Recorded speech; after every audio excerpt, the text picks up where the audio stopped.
আসসালামু আলাইকুম। মার্কেট তার স্বাভাবিক আচরণ করছে। গত 15 তারিখে মার্কেট দেখে আমার মনে হয়েছিল যে মার্কেট ৫,৫২৫ এটা পার করার কথা না, এটা অতিরিক্ত হয়ে যাচ্ছে। পোস্ট দিয়েছিলাম ফেসবুকে।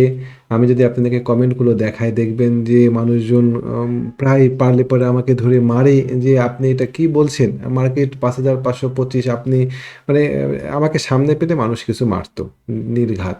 যে আমি কেন বলছি যে মার্কেট ৫,৫২৫ এর নিচে পড়বে? তারা যেন মানতেই পারছে না, বিশ্বাসই করতে পারছে না। এমনকি আজকেও যখন আমি তাদেরকে মনে করিয়ে দিলাম যে আমি বলেছিলাম যে ৫,৫২৫ এর নিচে মার্কেট এই সপ্তাহ ক্লোজ হবেই।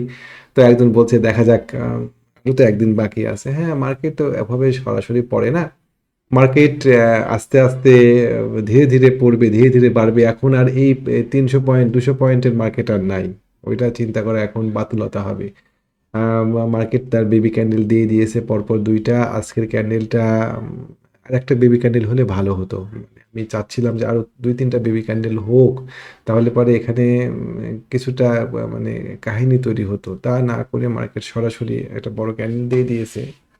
তো যাই হোক, মার্কেট হয়তো আগামী দিনকে একটু পজিটিভ পেতে পারি আমরা। মার্কেট আস্তে, আস্তে ৫,৩০০ এরকম জায়গাতে আমরা দেখতে পাবো। আশা করছি। একবারে আসবে না, জোরে, জোরে আসবে না। মার্কেট হয়তো ৫,০০০ ৪৫০ এরকম জায়গাতে এসে মার্কেট মানে বাউন্স ৫,৪৫০ এরকম জায়গাতে এসে মার্কেট বাউন্স করে হয়তো ফিবোনাকি 618 ৫,৫৬৫ আরো ১০০ পয়েন্টের একটা বৃদ্ধি পাবে। বৃদ্ধি পেয়ে এখানে ডবল টপ তৈরি করে মার্কেট আস্তে করে এখানে একটা ডবল টপ, ট্রিপল টপ তৈরি করতে পারে মার্কেট করে মার্কেট আস্তে করে ৫,৩০০ তে নামবে। আচ্ছা।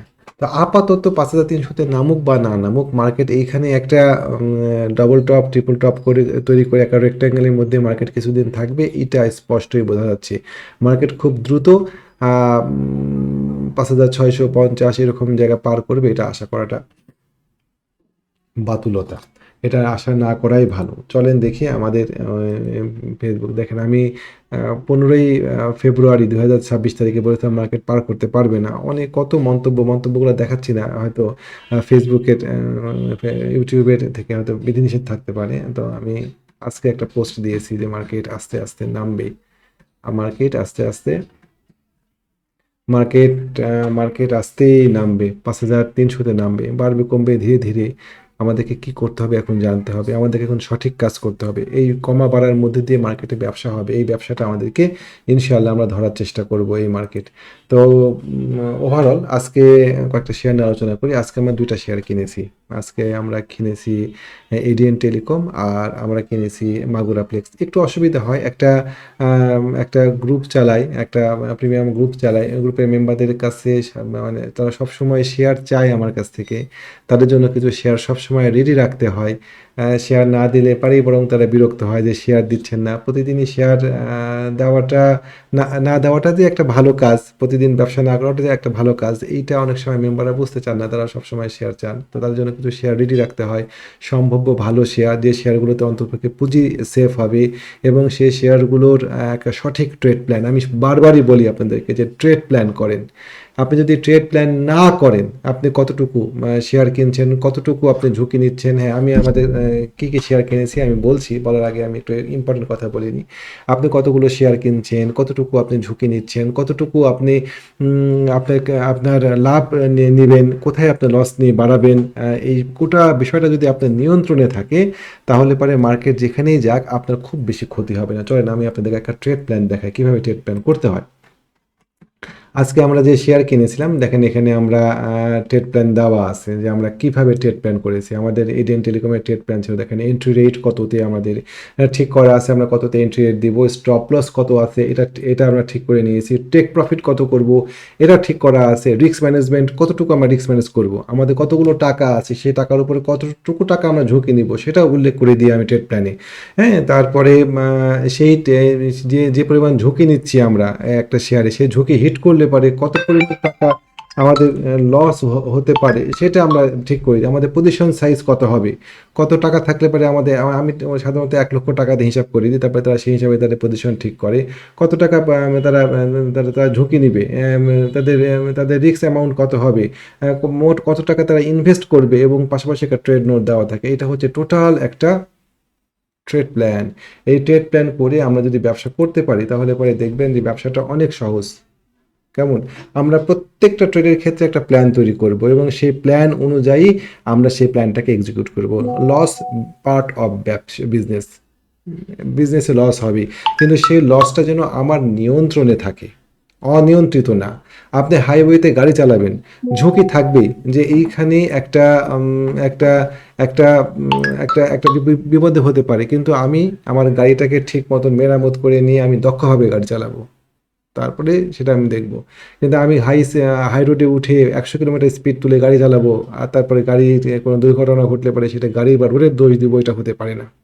তো প্রত্যেকটা ক্ষেত্রে আমরা স্কুলে যাওয়ার সময়, আমরা অফিসে যাওয়ার সময়, আমরা বাজার করার সময়, আমরা কোনো একটা শহরে যাওয়ার সময়, প্রত্যেকটা ক্ষেত্রে আমরা বাড়ি ঘর করার সময়, ঘর গোছানোর সময়, প্রত্যেকটা ক্ষেত্রে আমাদের প্ল্যান থাকে। ট্রেড করার সময় আমাদের প্ল্যান থাকে না, ফ্রাস্ট্রেটিং। চলেন আমরা আজকে কি দুটো শেয়ার কিনেছি। ADN telecom.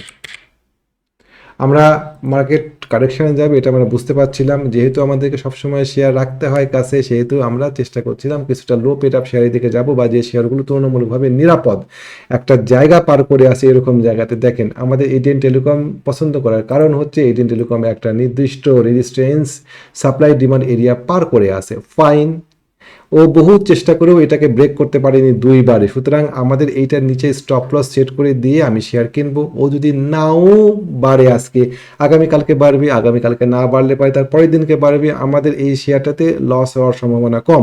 আর যদি লস হয়েও যায়, কতটুকু লস নেব সেটা আমাদের নিয়ন্ত্রণে থাকবে। আজকে শেয়ারটা বেড়ে গিয়েছিল, আনফর্চুনেটলি শেয়ারটা পড়ে গিয়েছে, না মার্কেটে দই দিয়ে লাভ নাই, এরকম খারাপ মার্কেটেও ড্যাফোডিল শেয়ারটা বেড়ে গিয়েছে। তো আমরা এই শেয়ারটাতে আমাদের কেনা দামের উপরেই আছে এখনও, আশা করছি ইনশাআল্লাহ, এবং আমরা এই শেয়ারটাতে এখনও লাভে আছি, আশা করছি সেটাতে লাভ নিয়ে বাড়াবো আমরা। দেখেন আমাদের এই শেয়ারটাতে আপনি যদি আমাকে জিজ্ঞাসা করেন যে ভাই আপনি আমাকে ব্যাখ্যা দেন কেন এই শেয়ারটা আপনি কিনেন, আমি আপনাকে ব্যাখ্যা দিয়ে কনভিন্স করে দিতে পারবো। আমি একটা ইন্টারন্যাশনাল টেকনিক্যাল অ্যানালিস্ট ফোরামের সদস্য। আপনি ওখানে অ্যানালাইসিস দিয়ে যদি কনভিন্স করতে না পারেন তাহলে আপনার সদস্যশিপ বাতিল হয়ে যাবে। আপনাকে অ্যাটলিস্ট 3টা কারণ দেখাতে হবে যে কেন আপনি শেয়ারগুলো কিনলেন, এবং যৌক্তিক কারণ দেখাতে হবে। আমি আপনাকে এখানে 3টা যৌক্তিক কারণ দেখাবো যে কেন আমি শেয়ারটা কিনলাম, এবং আমি আপনাকে কনভিন্স করে দিতে পারি। আমি লস খেতে পারি, পার্ট অফ বিজনেস, কিন্তু আমি টেকনিক্যালি সঠিক। আমি যদি এই শেয়ারটাতে লস খাই, ওকে ফাইন, এই লসটাও টেকনিক্যালি ওকে। আমি আমি আমি আমি হুজুগে পড়ে শেয়ার কিনছি না, আমি একদম পরিকল্পনা করে আমার স্টপ লস ঠিক করে টেক প্রফিট ঠিক করে। আমার টেক প্রফিট কোথায়? শেয়ারটাতে আমার টেক প্রফিট হচ্ছে প্রায় প্রায় আমার মানে সেকেন্ড টেক প্রফিট 80 টাকা, আমি প্রথমে প্রফিট নেব 72 টাকা, একদম ক্যালকুলেশন করা আছে। এর মধ্যে যদি আমি লস খাই, loss part of business. Magura, Magura plex, Magura plex শেয়ারটা দেখেন, আমি একইভাবে আপনাকে কনভিন্স করে দিতে পারবো যে আমার এই শেয়ারটা, আমি নিউজে, আমি হুজুগে, আমি আমি আমি আমি আমি একেবারে মানে হুজুগে শেয়ার কেনার একদম বিপক্ষে। আপনার কাছে টেকনিক্যাল কজ থাকা লাগবে একটা শেয়ার কেনার ব্যাপারে। শেয়ারটা সুন্দর, শেয়ারটা একটা, এখানে দেখেন একটা অ্যাকোমোডেশন কমপ্লিট করেছে শেয়ারটা, সরি, একটা অ্যাকোমোডেশন কমপ্লিট করেছে এই শেয়ারটা। এখানে আসছে না কেন, এটা একটা অ্যাকোমোডেশন কমপ্লিট করেছে শেয়ারটা, একদম সুন্দর একটা অ্যাকোমোডেশন কমপ্লিট হয়েছে, অ্যাকোমোডেশন থেকে বের হয়ে গিয়েছে, বের হয়ে গিয়ে সে একটা সাপ্লাই ডিমান্ড এরিয়া পার করে গিয়েছে, পার করে গিয়ে সে রিটেস্ট করেছে। ওকে, আমরা এই শেয়ারটা গত দিনকেও কিনেছি রিটেস্টে, আমরা আজকেও শেয়ারটা কিছুটা কিনেছি, আমাদের গড় প্রাইস কমে আছে মাশাআল্লাহ। এই শেয়ারটা থেকে আমরা ইনশাআল্লাহ লস নিয়ে বের হবো না। সকালবেলাতে শেয়ার বাছাই করছিলাম যে কী কী শেয়ার আজকের দিনের জন্য রেডি করে রাখা যায়। একটু প্রবলেম হয় ভাই প্রিমিয়ামগুলো চালাতে, সাধারণত মেম্বারদের সাথে আমাদের এগ্রিমেন্ট থাকে 1 মাসের, অনেকে 1 মাসের জন্য আসেন, অনেকে থাকেন আর দীর্ঘমেয়াদী মেম্বারও থাকেন। তো মেম্বারদেরকে ১ মাসের মধ্যে আমাদেরকে প্রফিট দেখাতে হয়। কিন্তু আমি আমার মেম্বারদেরকে বলি যে এটা কোনো মেশিন না যে আপনি রাতারাতি এখান থেকে অনেক ধনী হতে পারবেন। এখানে একটা প্রবাবিলিটি থাকে on capital 3 to 5% per month, yearly একটা ভালো হ্যান্ডসাম অ্যামাউন্টের প্রফিট গেইন করা সম্ভব এখানে। 36 to 60% এর মতন ইয়ারলি প্রফিট লাভ লসের মধ্য দিয়ে হয়। এই বিষয়গুলো আমাদেরকে মাথায় রাখতে হবে যে শুধুমাত্র লাভই হবে, এখানে লস হবে না তা না। এখানে লাভ হবে, লস হবে, এবং আপনাকে একটা ব্যালেন্স ঠিক করে রেখে মান্থলি অন ক্যাপিটাল 5% আমার কাছে মনে হয় খুব রিয়ালিস্টিক একটা ফিগার এই মার্কেটে।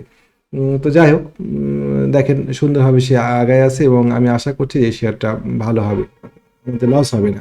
সকালবেলাতে আমি বাছাই করছিলাম যে লো পেট আপ কী কী শেয়ার আছে। লিগেসি ফুড, এটাকে আমি বাদ দিয়ে দিলাম। লিগেসি ফুডটাকে আমি বাদ দিলাম এই কারণে যে এটা টার্গেটটা আমার খুব কাছে, এটা দিয়ে চলবে না, এখানে গিয়েই শেয়ারটা বাড়ি খাবে। অন্ততপক্ষে এইটা পার করুক, লিগেসি ফুড বাদ। তারপরে মনোস্পুলটা আমি লোকেট করেছিলাম যে মনোস্পুল শেয়ারটা দেখি। মনোস্পুল শেয়ারটার টার্গেট, এটারও আমার টার্গেট কম, এটারও আমার টার্গেট এখানে আসছে। যেহেতু এটারও টার্গেট কম, তাই আমি এই শেয়ারটাকেও বাদ দিলাম যে না, এই শেয়ারটা আমি আপাতত টার্গেট যেহেতু কম হচ্ছে আমার, আমি এটাকে বাদ দিই। তারপরে লিগেসি ফুড নিয়ে বললাম, সরি। তারপরে এএমসিএল প্রাইম, সরি এএমসিএল প্রাণ, এই শেয়ারটাকে আমি শেষ মুহূর্তে বাদ দিয়েছিলাম যে না, এই শেয়ারটাও আপাতত আজকের জন্য না, এই শেয়ারটা হয়তো মুভ করবে, আর একটু সময় নিক। এই শেয়ারটাও কিন্তু খারাপ না, এএমসিএল প্রাণ। আমার পছন্দের তালিকায় ছিল রানার অটো। রানার অটো শেয়ারটা না নিয়ে পরে মনে হলো যে না, এটা মনে হয় নেওয়া উচিত ছিল, এই জায়গাতে শেয়ারটা সুন্দর নেওয়া যেত, আমাদের অল্প একটু স্টপ লস হতো, আমি আপনাকে কনভিন্স করে দিব কেন এই জায়গাতে নেওয়া হতো। ঠিক আছে, মোটামুটি এরকম কিছু শেয়ার ছিল আমার কাছে। এই শেয়ারগুলো থেকে শেষ পর্যন্ত আমরা এডিএন টেলকো, কপারটেক শেয়ারটা আমার ভালো লাগছিল। আমি আমার মেম্বারদের সাথে কথা বলি ট্রেড চালু অবস্থাতে। আমি গ্রুপ ওপেন করে দিই। সাধারণত গ্রুপ বন্ধই থাকে, ট্রেড চালু 2-1 ঘন্টা আমি মাঝে মধ্যে গ্রুপ ওপেন করে দিই। গ্রুপ ওপেন করে দেওয়াটা আমাদের মেম্বারদের জন্য খুব সুবিধা, তারা বিভিন্ন বিষয় নিয়ে ডিসকাস করতে পারে তাদের শেয়ার নিয়ে। আমি তাদেরকে বললাম দেখেন এই শেয়ারটা মনে হয় ভালো হবে, এটা অলরেডি তখন উঠে গিয়েছিল উপরে। তারা জিজ্ঞাসা করছিলেন যে এটা আমরা কিনবো, আমি বলছি না, আমি ডিসকাস করছি শেয়ারটা নিয়ে, যে শেয়ারটা ভালো লাগছে, আমি যখন দেব তখনই কিনবেন, তার আগে না। যাই হোক, যাই হোক, আম, এর পাশাপাশি সিমটেক্স, এই সিমটেক্স শেয়ারটা নিয়ে আমরা কিছুদিন আগে প্রফিট করে বের হয়ে গিয়েছি। এই শেয়ারটা আস্তে কেনার জায়গাতে চলে আসছে। মোটামুটিভাবে শেয়ারটা 22 টাকা, 23 টাকা থেকে, টেকনিক্যালি শেয়ারটা খুব সাউন্ড, 23 টাকা থেকে 23 টাকাতে শেয়ারটা কেনা যায়। কাছাকাছি আগামীকালকে যদি 23 টাকার দিকে পান, আপনার স্টপ লস হবে 21 টাকা। এই 2 টাকার স্টপ লস ধরে আপনি শেয়ারটা এন্ট্রি দিতে পারেন, খুব দ্রুত একটা প্রফিট পাওয়ার সম্ভাবনা রয়েছে এই শেয়ারটাতে। এর পাশাপাশি চলেন আমরা দেখি গতদিনে যে শেয়ারগুলো আলোচনা করেছিলাম, জিএমআই হসপিটাল। দেখেন এই শেয়ারটা আজকে সুন্দর রিটেস্ট করতে আসলো, ইজিলি নেওয়া যেত এই শেয়ারটা, জাস্ট আমার স্টপ লস থাকতো অল্প, এই যে এটা নিচে স্টপ লস থাকতো আমার। চমৎকার, এই শেয়ারটা যারা আজকে নিতে পারলেন তারা ভালো কাজ করলেন। মার্কেট যদি 5,300-র দিকে আসে, একবারে আসবে না, সময় লাগবে। 5,300-তে আসতে মার্কেটের কমপক্ষে 1 মাস সময় লাগবে বা তারও বেশি সময় লাগবে। সুতরাং আপনারা ভাববেন না যে মার্কেট 5,300 আমি বলেছি তার মানে আগামীকালকে মার্কেট পজিটিভ হয়েছে, এই তো পজিটিভ হয়েছে, এটা কি কথা বললো, কেন মার্কেট পড়লো, এরকম কথাবার্তা না বলে মার্কেট আগামীকালকে বাড়তেই পারে, কিন্তু মার্কেট আগামী 30-35 দিনে উঠা বাড়া কমা এরকম করতে করতে এক পর্যায়ে মার্কেট 5,300-তে নামার সমূহ সম্ভাবনা আছে। তো যদি এরকম হয় তাহলে পরে লো পেড আপগুলো শেয়ারের দিকে আমাদের একটু খেয়াল রাখা উচিত। জিএমআই হসপিটাল এটা একটা ভালো শেয়ার, শেয়ারটা আপনারা আজকে যারা কিনলেন তারা আশা করি লাভ পাবেন। তারপরে নাহিকা, এই শেয়ারটা নিয়ে যারা কিনেছিলেন এই শেয়ারটা, তারা আশা করি আজকে মহা খুশি। শেয়ারটা সার্কিটে লেগে গিয়েছে এবং শেয়ারটা আরও উপরের দিকে যাওয়ার সক্ষমতা রাখে। তারপরে আসেন ACI formula, ACI sorry ACI, এই শেয়ারটা দেখেন, এই শেয়ারটা একটু সময় দিতে হবে, এই শেয়ারটা স্লো একটা শেয়ার। তারপরে দেখেন কত মুভমেন্ট দিয়েছে এই শেয়ারটা। এই শেয়ারটা উপরের দিকে যাওয়ার অনেকখানি স্পেস আছে, এখনও স্পেস আছে এই শেয়ারটার। 291, 250 থেকে শুরু করে এই শেয়ারটা সর্বোচ্চ যাওয়ার জায়গা 331 টাকা, এরকম জায়গায়। আজকে মনে হয় আনোয়ার শেয়ারটা পড়েছে, তাই না? আমি কিন্তু আনোয়ার নিয়ে এখন পজিটিভ। আনোয়ার, আনোয়ার শেয়ারটা চলেন দেখি। আনোয়ার শেয়ারটা এই ক্যান্ডেলটা দেখে ঘাবড়ানোর কোনো কারণ নাই, ও স্বাভাবিকভাবে অনেকখানি বেড়ে আছে, এখান থেকে বাড়ছে, সুতরাং ও একটু কারেকশানে আসবে, কারেকশানে আসুক। কারেকশানে আসলে পারে যারা এই শেয়ারটার ব্যাপারে উৎসাহী তারা এই শেয়ারটাতে কোথায় কিনবেন এটা কিন্তু প্ল্যান আছে একটা, যে কোনো জায়গায় কিনলে পারেই চলবে না। শেয়ার কেনার সময় শেয়ার কতটুকু নামতে পারে এই ক্যালকুলেশন করে নিয়ে শেয়ার কিনতে হবে। হুট করে বা বিভিন্ন কৌশল আছে এই একটা শেয়ার কেনার, রিট্রেসমেন্টের কৌশল আছে, রিট্রেসমেন্ট কোন জায়গাতে হচ্ছে, মুভিং অ্যাভারেজগুলো আপনাকে কী ধরনের সংকেত দিচ্ছে, মুভিং অ্যাভারেজে কোনটাতে শেয়ারটা এসে সাপোর্ট নিল, তারপরে এই শেয়ারটা ব্রেকআউট করতে গেলে পরে ডবল ব্রেকআউট হচ্ছে কিনা, ডবল ব্রেকআউট আমাদের একটা অসামান্য কৌশল, ডবল ব্রেকআউট হলো কিনা, ডবল ব্রেকআউটে লস হওয়ার সম্ভাবনা খুবই কম, আর যদি লস হয় লসটা একদম মিনিমাম লস হয়। ডবল ব্রেকআউট হলো কিনা, শেয়ারটা কালার ব্লকে আটকালো কিনা, বা শেয়ারটা স্ট্রাকচারে আটকালো কিনা, এরকম বহু কিছু দেখে একটা শেয়ার যখন কমতে শুরু করে তখন সেই শেয়ারটা কমতে তো সেই শেয়ারটাতে এন্ট্রি নেওয়া যায়, যেটা আমরা রানার অটো কিংবা সিমটেক্সের ক্ষেত্রে বলছিলাম যে শেয়ারটা কেনা যেত আজকে, কিনলে পরে খারাপ হতো না। এরকম আরও বেশ কিছু শেয়ার নিয়ে আলোচনা করা যেত মার্কেট নিয়ে, তো খুব সাবধান থাকবেন। মার্কেটের ওই FOMO, fear of missing out, এটা মার্কেট চলে যাচ্ছে, মার্কেট 300 পয়েন্ট বাড়ছে, আগামীকালকে মার্কেট আরও 200 পয়েন্ট বাড়বে, মার্কেট 7,000-এ যাবে না, ওভাবে মার্কেট কখনোই বাড়ে না। মার্কেটকে কমার সুযোগ দিতে হবে, মার্কেট থামবে, আপনি মার্কেটে এন্ট্রি নেওয়ার সুযোগ পাবেন। ভালো কথা বলি, আমাদের একটা কনসালটেন্সি গ্রুপ আছে, আপনারা যদি সেই গ্রুপে যোগ দিতে চান আপনারা যোগ দিতে পারেন। পিওর টেকনিক্যাল অ্যানালাইসিস করে আমরা শেয়ার প্রোভাইড করি, এবং প্রত্যেকটা শেয়ারে আমরা নিখুঁত ট্রেড প্ল্যান দেওয়ার চেষ্টা করি। যদি আপনি লস করেন তাহলে ওই ট্রেড প্ল্যান ফলো করে সে লসটা হবে ক্যালকুলেটিভ লস, একদম ক্যালকুলেশন করে আমি আপনাদেরকে ওখানে শেয়ার প্রোভাইড করি। আশা করি আপনারা উপকৃত হবেন, টেকনিক্যাল বিষয়গুলো আরও কাছ থেকে দেখতে পাবেন। আর যারা টেকনিক্যাল ট্রেনিং করতে চান, আমাদের রেজিস্ট্রেশন চলছে, আপনারা রেজিস্ট্রেশন করতে পারেন। আমরা আপনার রমজান আমরা ক্লাস শুরু করব, আমাদের ফার্স্ট অ্যাভেলেবল ব্যাচে যদি করতে চান রেজিস্ট্রেশন করে রাখেন, তা না হলে পরে হয়তো পরের ব্যাচের জন্য আবার অপেক্ষা করতে হবে।